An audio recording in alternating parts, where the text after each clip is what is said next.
My heart was racing as I took my position on stage in the blinding spotlight. My partner and kids are in the audience cheering.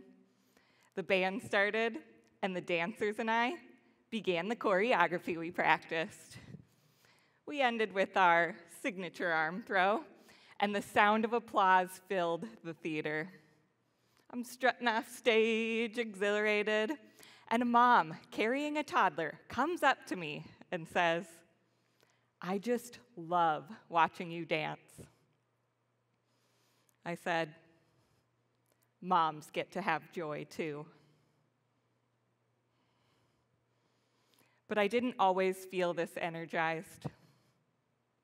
A few years ago, on my birthday, I came home from work to balloons and crepe paper on the ceiling and around my chair. My partner had cooked me my favorite dinner, and my kids were so excited to give me their gifts. I desperately wanted to be able to enjoy the evening with my amazing family, but trying harder to be happy didn't help. I was overwhelmed from being a leader in a work environment filled with discrimination. My stomach was tied up in knots and nauseous. I could hardly breathe. My face was tense. Tears welled in my eyes, so I forced down a few bites of my dinner and left the table to go cry in my room. Maybe what they said about me was right. I was an oversensitive know-it-all who needed to be quiet. As a speech-language pathologist, an expert in communication, I couldn't communicate what I was going through with anyone. Something was seriously wrong with me. I asked my doctor for testing. I took questionnaires for anxiety, depression, met with a psychologist for ADHD testing, cognitive testing. My diagnosis was not what I expected. I'm gifted. Isn't gifted just a program in schools for advanced students? I began a deep dive to learn about giftedness. Read over 30 books and articles, went to conferences, listened to expert speakers. Even though I spent years coaching educators to design instruction for students with learning differences, I knew very little about this difference. I learned there is so much more to giftedness than advanced intelligence. Gifted people have intensities. We often feel like too much, too sensitive, too emotional, too perfectionistic, too bossy, too talkative, too idealistic, too distractible, too many ideas without follow-through. Paula Prober, a psychotherapist and author, describes one type of gifted mind as similar to a rainforest.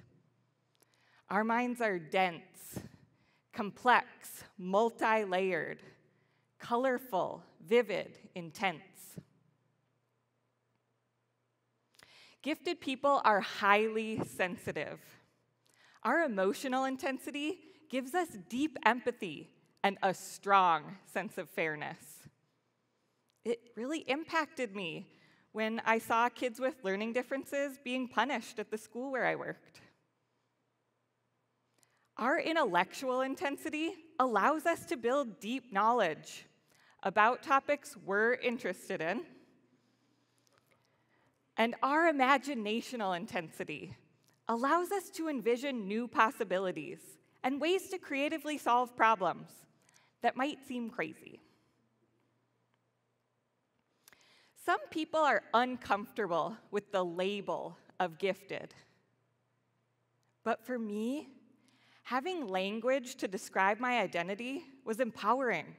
I finally understood myself. I could see my intensities as a strength rather than a deficit. I stopped trying to be something other than a rainforest mind and started including myself in my fight for equity, inclusion, and justice. Coming out, unmasking, seeing our differences is key for us to reach our potential at work. When I realized there were chainsaws trying to cut down my rainforest mind at my job, I resigned and started a business to create a work environment that met my needs and supported me. Feeling energized from work supports our capacity to be effective leaders, enjoy deep relationships, and pursue hobbies like dancing. Embracing our gifted identity allows us to thrive emotionally and leverage our strengths at work. So this week, take 5 minutes, which may turn into 5 hours if you're gifted, and search online for the intensities of giftedness. Learn about what gifted actually means. Then choose one way to use your intensity at work. Join me, and let's stop the deforestation of our rainforest minds.